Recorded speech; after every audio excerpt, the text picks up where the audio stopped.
Vamos a saludar a Daniel Mejía Lozano, él es periodista de Colombia. Gracias por este tiempo. Aquí estamos en CNN Tucumán, en el norte de la República Argentina.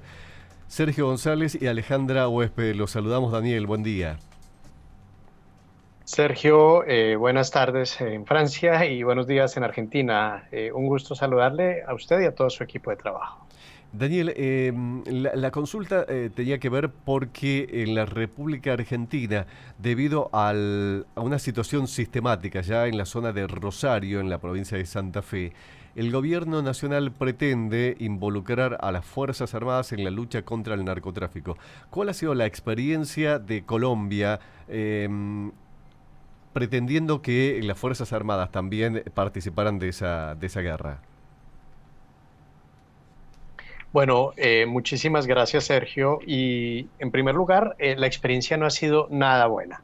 Digamos que la manera como se ha presentado en Colombia, en México y en otros países como Brasil y Venezuela, que han implementado, digamos, esta respuesta militar al narcotráfico, lo que ha generado es debilitar las instituciones del orden de gobierno, del orden civil, y también es bueno tener en cuenta que se ha generado más violencia.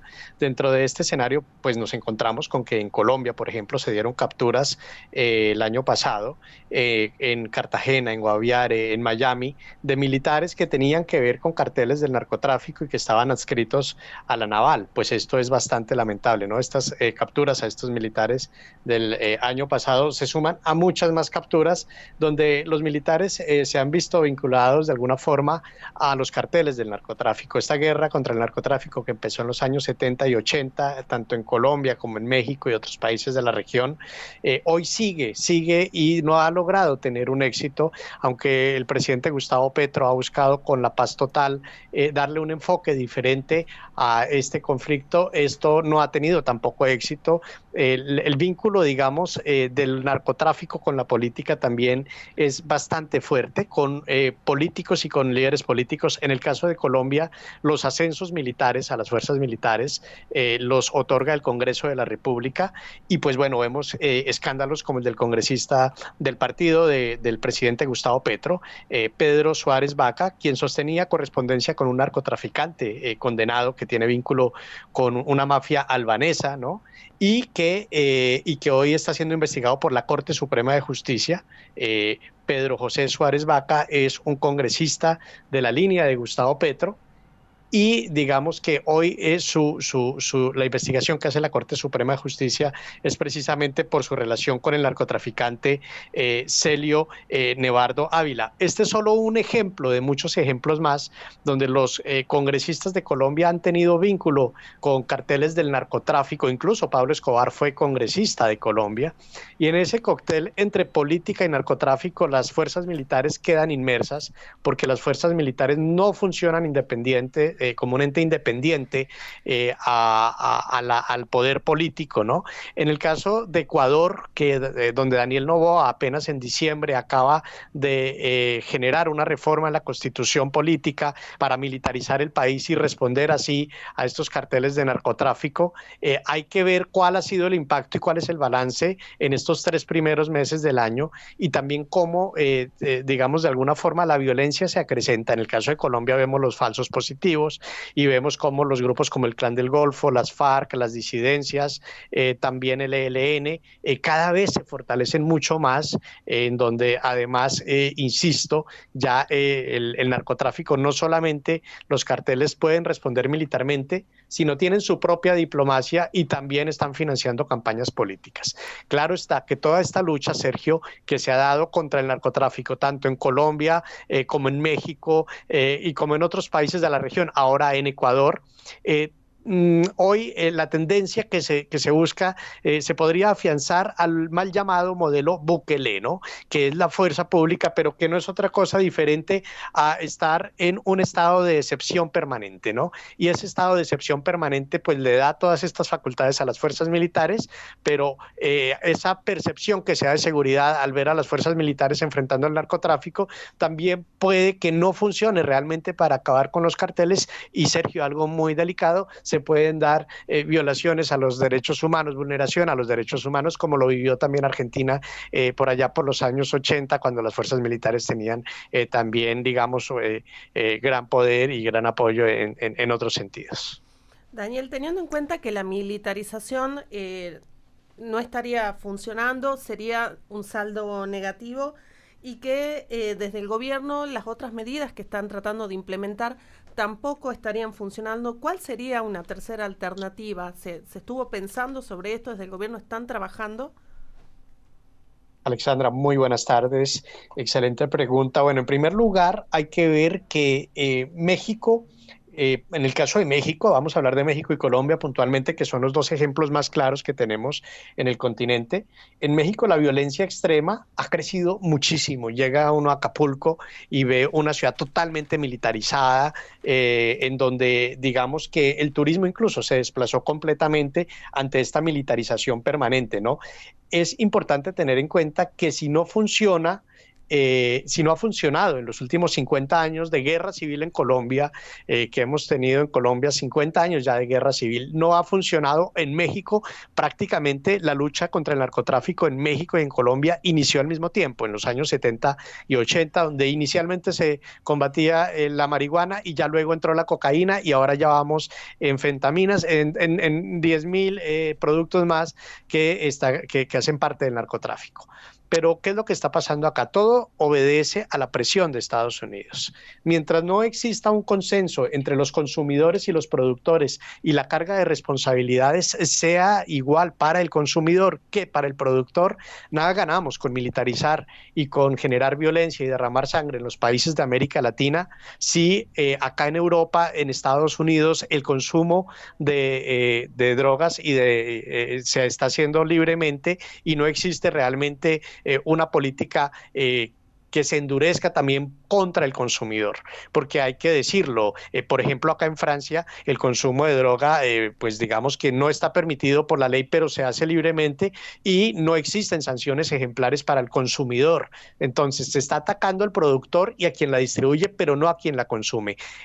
Falta más compromiso de los países donde se está generando la mayor parte del consumo, que no son precisamente los países latinoamericanos, y el combatir ese flagelo llamado narcotráfico que ha costado tantas vidas debe ser una corresponsabilidad. Ahora bien, lo que está haciendo López Obrador y Petro no ha funcionado, está muy mal. Son dos gobiernos que además están inmersos en escándalos de corrupción, donde vinculan también a sus hijos y a familiares y demás y personas cercanas al gobierno a narcotraficantes, y esto pues lo que muestra es hasta dónde llegan los tentáculos del narcotráfico.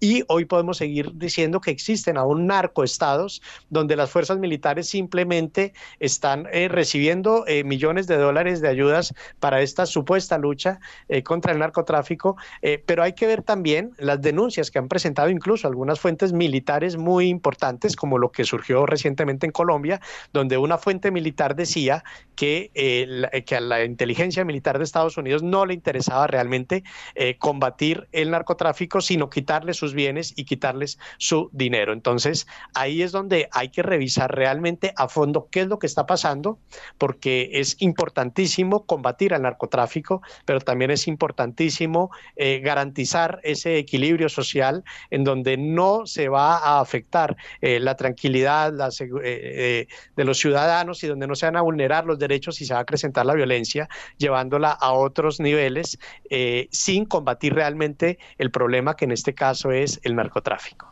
Ahora quiero escuchar alguna reflexión sobre la financiación de las campañas políticas, porque en la Argentina el actual presidente está proponiendo que el Estado ya no financie más a los partidos políticos, sino que esa financiación sea absolutamente privada, lo cual abre una puerta enorme también, ¿no? para esa financiación del narco.